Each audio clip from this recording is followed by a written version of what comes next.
Hi guys, Ethereal Awakening here, doing individual zodiac sign readings. This one's for Scorpio, or I'm sorry, Sagittarius. This one is for Sagittarius, Sun, Moon, Rising, Venus. Check your North nodes. And I've been beginning each one of these videos today with a coworker of mine last night. She's like, yeah, I found your stage or your channel. I subscribe, but I don't get it.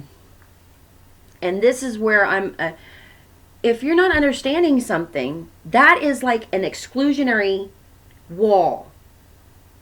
And that's not what I'm about. Drop a comment, ask a question. Let's start a conversation that includes no judgment. Nobody's here to judge. We want to remove the judgment, because once we start removing the judgment that we have for ourselves, first off, and being able to fearlessly ask whatever we want. This is a knowledge-seeking endeavor to emotionally evolve. An individual's emotional maturity is the paramount conclusion so that the planet can evolve. An emotional evolution is happening here. And to exclude from lack of understanding is not what I would want for anyone. If you don't get it, let's drop a comment. I can respond, or anybody else can respond, and we can begin this conversation that opens us up to include everyone. Because I'm not a seasoned YouTuber, my channel's new, but as a toddler learning to walk, it's going to be a little, sticky at first, but pretty soon we're going to be off and running. And then when we've all got to a level of emotional maturity, we can turn around and help the person who doesn't understand to understand. And then everybody starts getting on the same page, and then this planet evolves at a rapid rate. And the visions I see from planet Earth evolving into an emotional maturity, we're already technologically pretty evolved. We got big brains for a reason. Now it's time to evolve the heart brain and get ourselves allowing the magic in life to start really being seen. We can't see it now, and that's where we're dropping the five senses that we got, and we're real good with those five senses. Let's jump into the sixth sense and all of the ones above that. People who are clairvoyant and clairsentient and claircognizant, and they're jumping into senses that are not excluded from anyone. Anyone can be psychic. So let's jump on board and get everybody dabbling into these senses so that the real magic can be seen. Drop comments. If something I say upsets you, that's for healing. We need to heal that. Nothing wrong with healing. So, and if you don't understand, let's open up the understanding. Spirit, what messages do we have for Sagittarius, Sun, Moon, Rising, and Venus in the sign of Sagittarius? Spirit, what messages do you have for Sagittarius, Sun, Moon, Rising, Venus in the sign of Sagittarius? All right, that feels good. Thank you in advance. All right, first two cards are current energy, the Sun, along with Two of Swords. Heart space, Five of Rods, Four of Cups. And possible outcome, Five of Cups, Two of Rods. And the song that came into my head when I seen those two fives, I know the song by Johnny Cash is I see the train a-coming, but I see the change a-coming. It's coming round the bend. You got two twos, you got two fives here. The Sun card is blocked by a thought process. Something that you think you can't do anything about is blocking your happiness, Sag. Underlying energy, or what you might not be aware of, the Knight of Cups, the Star, and the Tower. Letting something fall. A belief. I'm leaning on this as a belief. Something that you that you know when you let this belief go. I believe that I got married. This is just an example. I started this job, or, I can't change to be a better mom more than I am. Those are all excuses. If you're in a marriage that is toxic, you're not doing anybody any favors. Believing that you just bang on it until you're just banging on a dead horse. It's evident to everybody but you. So that is just an example. It could be a job that you are completely miserable at. It could be a house that you have signed a mortgage on and you feel like you're locked in. There is nothing holding you down. If you are not tied to a pole, if you are not chained to a bed somewhere, you are free to move about the cabin. The whole frickin' world. Those are all belief patterns that we need to start erasing. Nothing restricts us but our own mind's thought processes and beliefs.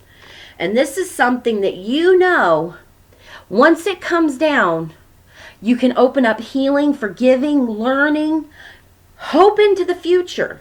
This night here, the Knight of Cups, is you poking at you, to be for yourself this strong knight who can emotionally be a rock star for everyone that you love and care about.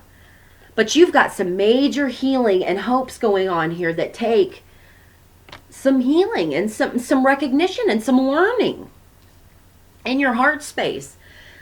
You've got the Five of Rods with the Four of Cups.